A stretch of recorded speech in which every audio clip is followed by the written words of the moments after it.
പശ്ചിമേഷ്യയെ ഗ്രസിച്ചിരുന്ന യുദ്ധഭീതിക്ക് താൽക്കാലിക ശമനം നൽകിക്കൊണ്ട് ഇറാനും അമേരിക്കയും തമ്മിൽ രണ്ടാഴ്ചത്തെ വെടിനിർത്തൽ പ്രഖ്യാപിച്ച വാർത്ത അതീവ പ്രാധാന്യത്തോടെയാണ് ലോകം ഉറ്റുനോക്കുന്നത്. ആഴ്ചകളോളം നീണ്ടുനിന്ന വ്യോമാക്രമണങ്ങൾക്കും മിസൈൽ വർഷങ്ങൾക്കും ഒടുവിൽ കൈവന്ന ഈ സമാധാന അന്തരീക്ഷം ഇറാനിലെ തെരുവുകളിൽ വലിയ ആഘോഷങ്ങൾക്കാണ് വഴി തുറന്നിരിക്കുന്നത്. ബുധനാഴ്ച പുറത്തുവന്ന ദൃശ്യങ്ങൾ പ്രകാരം ജനങ്ങൾ ഇറാനിയൻ ദേശീയ പതാകകൾ വീശിയും ആഹ്ലാദ പ്രകടനങ്ങൾ നടത്തിയും ഈ തീരുമാനത്തെ വരവേൽക്കുകയാണ്. ഈ വെടിനിർത്തൽ പ്രഖ്യാപനം കേവലം ഒരു സൈനിക പിൻവാങ്ങലല്ല, മറിച്ച് മാസങ്ങളായി മുറുകിക്കൊണ്ടിരിക്കുന്ന നയതന്ത്ര സമ്മർദ്ദങ്ങളുടെ ഒരു താൽക്കാലിക പരിസമാപ്തി കൂടിയാണ്. ടെഹ്റാനിലെയും മറ്റ് പ്രധാന നഗരങ്ങളിലെയും തിരക്കേറിയ തെരുവുകളിൽ ഗതാഗത തടസ്സങ്ങൾക്കിടയിലും ജനങ്ങൾ ആവേശത്തോടെ ഒത്തുകൂടുന്നത് ദൃശ്യങ്ങളിൽ വ്യക്തമാണ്. യുദ്ധത്തിന്റെ നിഴലിൽ കഴിഞ്ഞിരുന്ന ഒരു ജനതയ്ക്ക് ഈ രണ്ടാഴ്ചത്തെ ഇടവേള നൽകുന്ന ആശ്വാസം ചെറുതല്ല. ഇറാന്റെ വിദേശകാര്യമന്ത്രി സയ്യിദ് അബ്ബാസ് അരാഗ്ചി നടത്തിയ പ്രസ്താവന ഈ സമാധാന നീക്കത്തിന് വലിയ ഔദ്യോഗിക പരിവേഷം നൽകുന്നു. തങ്ങളുടെ രാജ്യത്തിന് നേരെ ഉയരുന്ന ആക്രമണങ്ങൾ അവസാനിപ്പിക്കുകയാണെങ്കിൽ ഇറാന്റെ സായുധ സേനയും തങ്ങളുടെ പ്രതിരോധ പ്രവർത്തനങ്ങൾ നിർത്തിവെക്കുമെന്ന് അദ്ദേഹം വ്യക്തമാക്കി. ഇത് ഇറാന്റെ ഭാഗത്തു നിന്നുള്ള തന്ത്രപരമായ ഒരു വിട്ടുവീഴ്ചയായും സമാധാനത്തിനായുള്ള ആഹ്വാനമായും വിലയിരുത്തപ്പെടുന്നു. ഈ കരാറിലെ ഏറ്റവും പ്രധാനപ്പെട്ട ഭാഗം ഹോർമുസ് കടലിടുക്കിനെ സംബന്ധിച്ചിട്ടുള്ളതാണ്. ലോകത്തിലെ എണ്ണ വ്യാപാരത്തിന്റെ സുപ്രധാന പാതയായ ഹോർമുസ് കടലിടുക്കിലൂടെ രണ്ടാഴ്ചത്തേക്ക് സുരക്ഷിതമായ യാത്ര ഉറപ്പാക്കാമെന്ന് ഇറാൻ സമ്മതിച്ചിട്ടുണ്ട്. തങ്ങളുടെ സായുധ സേനയുമായി ഏകോപിപ്പിച്ചുകൊണ്ടായിരിക്കും ഈ സുരക്ഷാ സംവിധാനം ഒരുക്കുകയെന്നും അരാഗ്ചി കൂട്ടിച്ചേർത്തു. ആഗോള സാമ്പത്തിക വ്യവസ്ഥയെ സംബന്ധിച്ചിടത്തോളം ഹോർമുസ് കടലിടുക്കിലെ ഈ അയവ് വലിയൊരു വാർത്തയാണ്. എണ്ണവില കുതിച്ചുയരുമെന്ന ഭീതി നിലനിൽക്കുന്ന സാഹചര്യത്തിൽ ഈ സുപ്രധാന പാത തുറന്നു കൊടുക്കാനുള്ള തീരുമാനം വിപണികളിൽ വലിയ ആശ്വാസം പകരും. ഇറാന്റെ ഈ നീക്കം അന്താരാഷ്ട്ര തലത്തിൽ അവരുടെ പ്രതിച്ഛായ വർദ്ധിപ്പിക്കാൻ സഹായിക്കുമെന്നും കരുതപ്പെടുന്നു. വെടിനിർത്തൽ പ്രഖ്യാപിച്ചതിന് പിന്നാലെ ഇറാനിൽ നടന്ന ആഘോഷങ്ങളുടെ വീഡിയോകൾ സോഷ്യൽ മീഡിയയിൽ വൈറലായിരിക്കുകയാണ്. ജനങ്ങൾ കാറുകളിലും മറ്റും ദേശീയ പതാകയുമായി നിരത്തിലിറങ്ങുന്നതും മുദ്രാവാക്യങ്ങൾ വിളിക്കുന്നതും കാണാം. ഈ ദൃശ്യങ്ങളുടെ കൃത്യമായ സമയവും സ്ഥലവും സ്വതന്ത്രമായി സ്ഥിരീകരിച്ചിട്ടില്ലെങ്കിലും ഇറാനിയൻ ജനതയുടെ മാനസികാവസ്ഥ ഇത് വ്യക്തമാക്കുന്നുണ്ട്. അമേരിക്കയെ സംബന്ധിച്ചിടത്തോളം ഈ രണ്ടാഴ്ചത്തെ ഇടവേള തങ്ങളുടെ സൈനിക വിന്യാസവും നയതന്ത്ര നീക്കങ്ങളും പുനഃപരിശോധിക്കാനുള്ള അവസരമാണ്.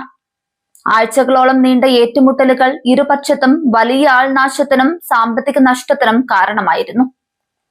അതിൽ നിന്നുള്ള ഒരു പിൻവാങ്ങൽ വാഷിംഗ്ടണിലും ശുഭസൂചനയായാണ് കാണപ്പെടുന്നത്. ഇറാന്റെ സൈനിക കരുത്തിനെ കുറിച്ചുള്ള ചർച്ചകൾക്കിടയിലും സമാധാനത്തിന് അവർ നൽകുന്ന മുൻഗണന ശ്രദ്ധേയമാണ്. പ്രതിരോധ പ്രവർത്തനങ്ങൾ നിർത്തിവെക്കാനുള്ള തീരുമാനം തങ്ങളുടെ ശക്തിഹീനതയല്ല, മറിച്ച് ഉത്തരവാദിത്തമുള്ള ഒരു രാഷ്ട്രത്തിന്റെ നിലപാടാണെന്ന് ഇറാൻ ഭരണകൂടം സ്ഥാപിക്കാൻ ശ്രമിക്കുന്നു.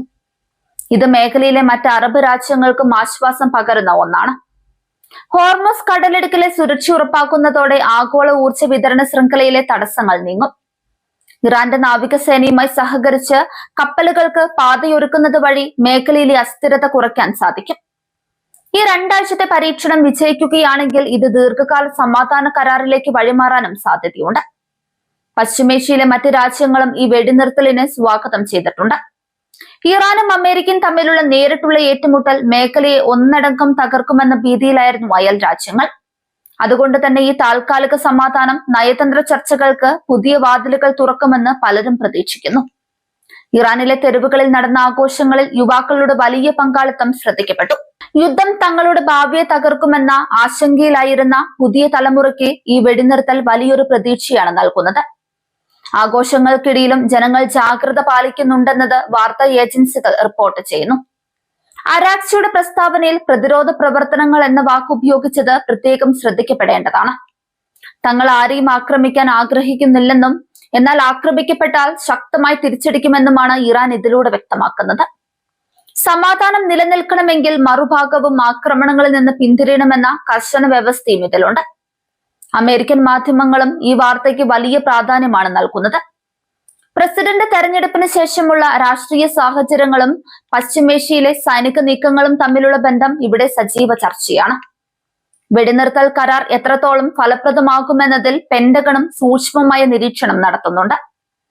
മധ്യസ്ഥ രാജ്യങ്ങളായ ഖത്തർ, ഒമാൻ തുടങ്ങിയവയുടെ ഇടപെടലുകളും ഈ വെടിനിർത്തലിന് പിന്നിലുണ്ടെന്ന് സൂചനകളുണ്ട്.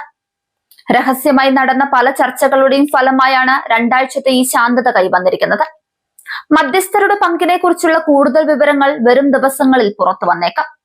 ഇറാനിലെ സാമ്പത്തിക ഉപരോധങ്ങൾക്കിടയിലും ഇത്തരം ആഘോഷങ്ങൾ നടക്കുന്നത് ഭരണകൂടത്തിനുള്ള ജനപിന്തുണയുടെ സൂചനയായും വിലയിരുത്തപ്പെടുന്നു.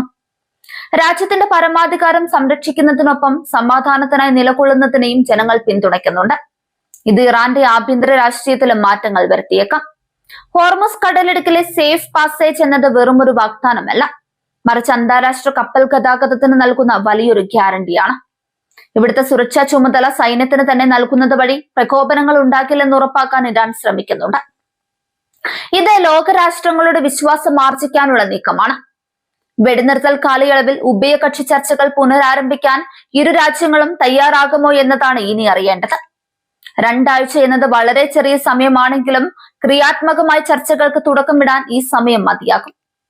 വിദ്വേഷത്തിന്റെ പാതയിൽ നിന്ന് ചർച്ചയുടെ പാതയിലേക്ക് മാറാനുള്ള സുവർണാവസരമാണിത്. ഇറാന്റെ പ്രഖ്യാപനത്തിൽ 2 ആഴ്ച എന്ന് കൃത്യമായി പറഞ്ഞിട്ടുള്ളത് ഒരു മുന്നറിയിപ്പ് കൂടിയാണ്. നിശ്ചിത സമയത്തിനുള്ളിൽ പ്രശ്നപരിഹാരം ഉണ്ടായില്ലെങ്കിൽ വീണ്ടും സംഘർഷത്തിലേക്ക് നീങ്ങാൻ സാധ്യതയുണ്ടെന്ന സൂചന ഇതിലുണ്ട്. അതുകൊണ്ട് തന്നെ അന്താരാഷ്ട്ര സമൂഹം ഈ സമയത്തെ അതീവ ജാഗ്രതയോടെ കാണണം.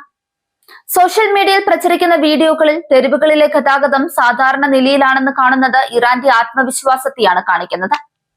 യുദ്ധഭീതി മൂലം ജനജീവിതം സ്തംഭിച്ചിട്ടില്ലെന്നും സമാധാനം വന്നതോടെ ആളുകൾ പൂർവാധികം ശക്തിയോടെ തിരിച്ചെത്തിയെന്നും ഇത് വ്യക്തമാക്കുന്നുണ്ട്.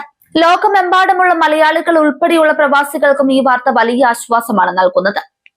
പശ്ചിമേഷ്യയിലെ തൊഴിൽ സാഹചര്യങ്ങളെയും യാത്രാ സൗകര്യങ്ങളെയും ബാധിക്കുന്ന ഒന്നായിരുന്നു ഈ സംഘർഷം. അതുകൊണ്ട് തന്നെ ഗൾഫ് മേഖലയിൽ ഈ വെടിനിർത്തൽ വലിയ പ്രത്യാശയുണ്ടാക്കിയിട്ടുണ്ട്. ഇറാന്റെ വിദേശ നയത്തിൽ വന്ന ഈ മാറ്റം അവരുടെ തന്ത്രപരമായ നീക്കങ്ങളുടെ ഭാഗമാണെന്ന് ചില രാഷ്ട്രീയ നിരീക്ഷകർ കരുതുന്നു. ആഗോളതലത്തിൽ ഒറ്റപ്പെടാതിരിക്കാനും തങ്ങളുടെ ഭാഗം ന്യായമാണെന്ന് തെളിയിക്കാനും ഈ സമാധാന ശ്രമങ്ങൾ അവരെ സഹായിക്കും. ഇതൊരു ദീർഘകാല ഗെയിം പ്ലാനിന്റെ ഭാഗമാകാം. അമേരിക്കൻ സേനയുടെ ഭാഗത്തു നിന്നുള്ള പ്രതികരണം ഇതുവരെ ഔദ്യോഗികമായി പുറത്തു വന്നിട്ടില്ലെങ്കിലും ആക്രമണങ്ങൾ താൽക്കാലികമായി നിർത്തിവെച്ചതായാണ് സൂചന. സൈനിക താവളങ്ങളിലെ ജാഗ്രത ഇപ്പോഴും തുടരുന്നുണ്ടെങ്കിലും നേരിട്ടുള്ള ഏറ്റുമുട്ടലുകൾ ഒഴിവാക്കാൻ ഇരുപക്ഷവും ശ്രമിക്കുന്നു. ഈ 2 ആഴ്ച കാലയളവിൽ മാനുഷിക സഹായങ്ങൾ എത്തിക്കാനും പറ്റും. യുദ്ധത്തിൽ തകർന്ന മേഖലകളിലേക്ക് അവശ്യ സാധനങ്ങൾ എത്തിക്കാൻ സമാധാനാന്തരീക്ഷം സഹായിക്കും. ജനങ്ങളുടെ അടിസ്ഥാന ആവശ്യങ്ങൾ നിറവേറ്റാൻ ഭരണകൂടങ്ങൾക്ക് ഈ സമയം പ്രയോജനപ്പെടുത്താം. മാധ്യമങ്ങളുടെ റിപ്പോർട്ടിംഗ് ഈ സമയത്ത് വളരെ നിർണായകമാണ്. തെറ്റായ വാർത്തകൾ പടരാതിരിക്കാനും യഥാർത്ഥ സാഹചര്യം ലോകത്തെ അറിയിക്കാനും ഉത്തരവാദിത്തമുള്ള മാധ്യമ പ്രവർത്തനം ആവശ്യമാണ്. ഇറാന്റെ പരമോന്നത നേതാക്കളുടെ അനുമതിയോടെയാണ് ഇത്തരമൊരു തീരുമാനമുണ്ടായിരിക്കുന്നത്. അതുകൊണ്ട് തന്നെ ഇതിന് വലിയ രാഷ്ട്രീയ പ്രസക്തിയുണ്ട്. രാജ്യത്തിന്റെ ആഭ്യന്തര സുരക്ഷയും അന്താരാഷ്ട്ര ബന്ധങ്ങളും ഒരുപോലെ പരിഗണിച്ചുകൊണ്ടുള്ള നീക്കമാണിത്. വെടിനിർത്തൽ പ്രഖ്യാപിച്ചതോടെ വിദേശ രാജ്യങ്ങളുമായുള്ള വിമാന സർവീസുകളും സാധാരണ നിലയിലാകാൻ സാധ്യതയുണ്ട്. ഇറാനിലേക്കും തിരിച്ചുമുള്ള യാത്രക്കാർക്ക് ഇത് വലിയ ആശ്വാസമാകും. ടൂറിസം മേഖലയ്ക്കും ഈ വാർത്ത ഗുണകരമാണ്. ഇറാന്റെ സായുധ സേനയിലെ സൈനികരും ഈ തീരുമാനത്തെ സ്വാഗതം ചെയ്യുന്നുണ്ടാകാം. തുടർച്ചയായി പോരാട്ടങ്ങൾ സൈനികരിലും വലിയ സമ്മർദ്ദമുണ്ടാക്കിയിരുന്നു. 2 ആഴ്ചത്തെ വിശ്രമം അവർക്കും തങ്ങളുടെ തന്ത്രങ്ങൾ ആവിഷ്കരിക്കാൻ അവസരം നൽകും. പശ്ചിമേഷ്യയിലെ സമാധാനം എന്നത് ലോക സമാധാനത്തിന്റെ തന്നെ താക്കോലാണ്. ആഘോഷങ്ങൾ അവസാനിക്കുമ്പോഴും വരാനിരിക്കുന്ന ദിവസങ്ങളിലെ വെല്ലുവിളികളെ കുറിച്ച് ഇറാനിയൻ ജനത ബോധവാന്മാരാണ്. ഈ സമാധാനം ശാശ്വതമാകണമെങ്കിൽ ലോകശക്തികൾ തമ്മിലുള്ള ചർച്ചകൾ കൂടുതൽ ഊർജിതമാക്കേണ്ടതുണ്ട്. എങ്കിലും ഒരു പുഞ്ചിരിയോടെയും പ്രതീക്ഷയോടെയും ഈ പുതിയ സാഹചര്യത്തെ ഇറാൻ വരവേൽക്കുകയാണ്.